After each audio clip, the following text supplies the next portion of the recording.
3,000 4,000 হাত উঠা উঠা আবার ছেড়ে দেয়, আবার ছেড়ে দেয়। হযরত বেলালের আল্লাহু আকবার, আল্লাহু আকবার। হযরত বেলাল হাসি রাদিয়াল্লাহু তাআলা আনহু একটু বিচলিত হন না, যখনই হুঁশে আসে তখন বলেন লা ইলাহা ইল্লাল্লাহু মুহাম্মাদুর রাসূলুল্লাহ। আমি বুখারী শরীফের ব্যাখ্যা থেকে আপনাদের মুখে পেশ করতেছি। হযরত বেলালকে তারা ওই কষ্ট দিতেছে, শেষ পর্যন্ত বলল তোমরা উমাইয়া গেছে নিচে। তখন নাইমা আসছে, নাইমা তো আসে নাই, নিজের উপর থেকে ছেড়ে দিয়েছে।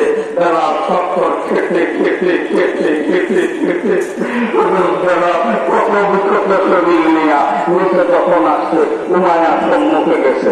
উমাইয়া জায়গা বলে বেলাল যদি এই না সাজা শুরু হয়েছে, এক থেকে প্রথম সাজা দিব, এখনো ভালো আছে তলে মাথা, এই জাদুঘরের তলে মাথা, এই জাদুঘরের তলে মাথা।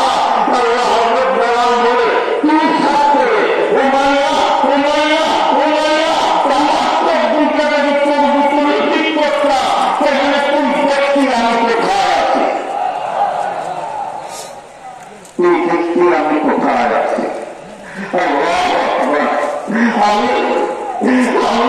তুই তো মনে করো আমি তোর রশির ভিতরে, জিঞ্জিরের ভিতরে বাবা, হাতে পায়ে বাবা।